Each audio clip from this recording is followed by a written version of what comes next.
V srednjeveškem mestecu Vodnjan v hrvaški Istri sta slovenska arhitekta med prenovo vrstne hiše za starimi opleski odkrivala očarljive kamnite zidove in številna zazidana vrata.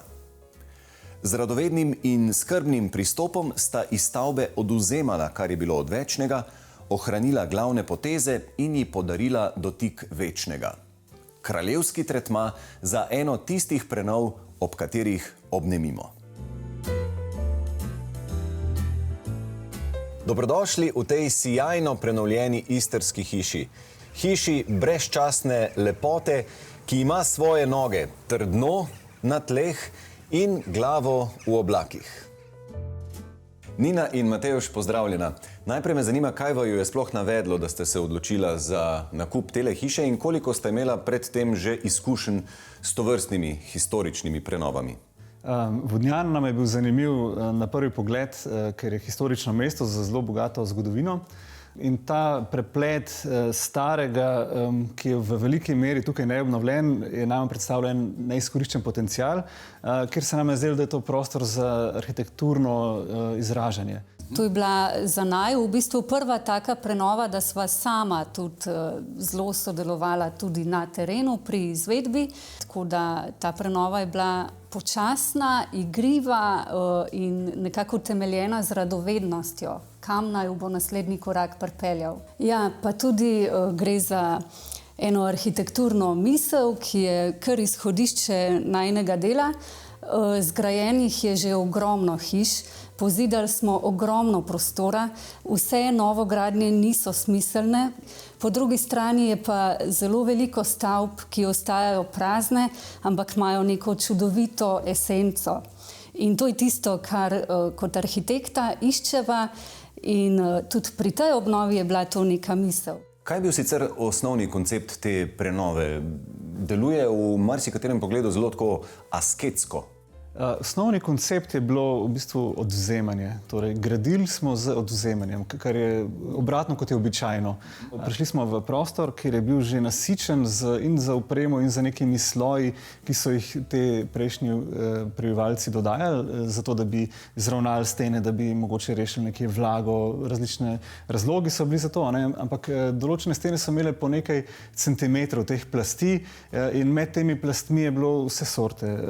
Od gnezd glodalcev do smeti, ki so se nabrali v tem času. In to čiščenje je bilo v bistvu do te nosilne strukture, ki je kamnita. Vidni kamen je sicer izjemno privlačen, vendar v preteklosti ni veljal za znak razkošja. V mestih so bili ljudje bolj premožni, so običajno kamnite zidove ometali in na podeželju, kjer je bilo manj sredstev, so pustili kamnite zidove. Tako da tukaj je pa zdaj pač v nekem drugem časovnem kontekstu ta kamen prišel na površje in sicer iz tega razloga, ker nam je bil všeč kamen in ker imamo tudi danes sredstva, ki lahko pač to kamnito strukturo zapremo, ker namen ometa je to, da zaščiti kamen, da ni razpok, da se noter ne zadržujejo žuželke, da se zapre to strukturo zidu. In v glavnem tukaj sva želela izpostaviti ta kamen, vse njegove nepravilnosti in vse zgodbe, ki so zapisane v kamnu. Prenova, ki je potekala med letoma 2018 in 2020, je zahtevala sprotne prilagoditve načrta. Med izvedbo so se pojavile tudi nekatere napake sodobnih mojstrov, a sta jih arhitekta ohranila, saj dajejo unikatnost prostorom in prispevajo k identiteti hiše. Je pa ta način izvedbe z lokalno delovno silo in najino tudi sproti generiral svoje rešitve.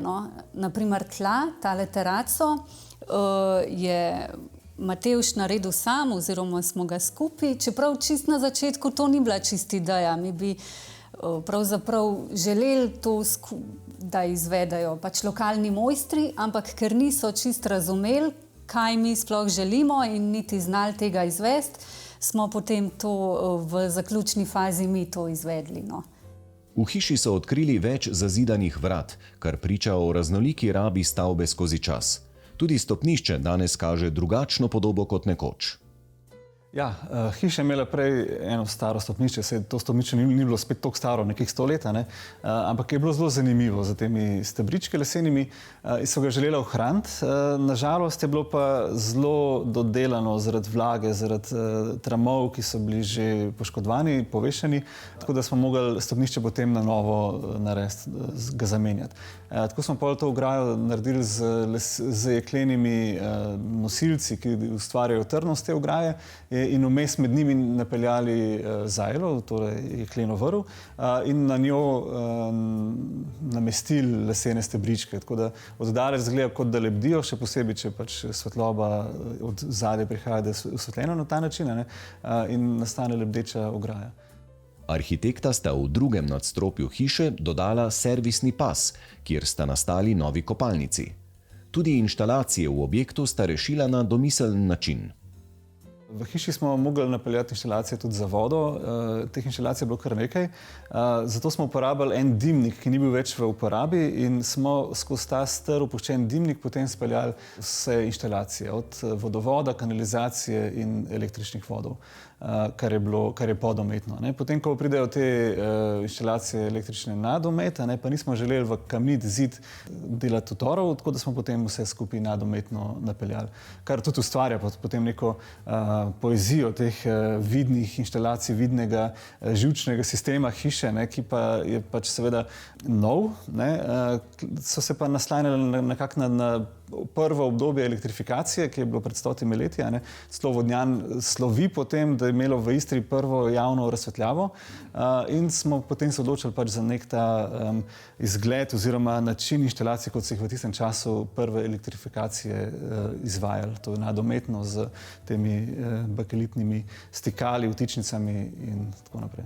Kaj pa zgornji prostori? Kar veliko je nadstropij in kako sta tukaj razmišljala pri sami opremi oziroma prenovi?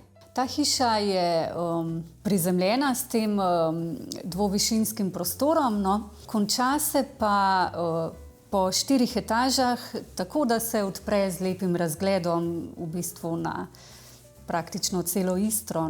Vidi se morje, krasne sončne zahode. Hiša je zelo vertikalno strukturirana. Nekoč sta tukaj bili 2 hiši, ki sta zdaj združeni v eno, pred stoletji že. Ena je stolpič, tam so manjše sobe. Eno je pa ta večja hiša, kjer smo tudi zdaj. Tukaj so pa nek tak kreativni del hiše, ki se začne tukaj in konča z nekim birojem na vrhu. Recimo tale prostor, v katerem smo zdaj, takoj deluje impozantno že zaradi tako visokega stropa. Je že tukaj prej bilo nadstropje? Kakšno je bilo stanje tega prej? Ne, hiša je bila zelo temna. To je bilo v bistvu glavna stvar, ki sva jo s prenovo želela doseči, vnesti svetlobo v prostor.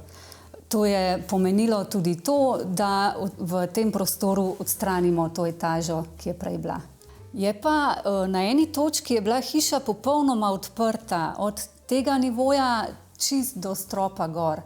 Ko je bila hiša odprta, je bilo 11 metrov višine, se pravi kamniti zidovi, vedno so zunanji zidovi nosilni, in to je bilo do v bistvu strehe odprto.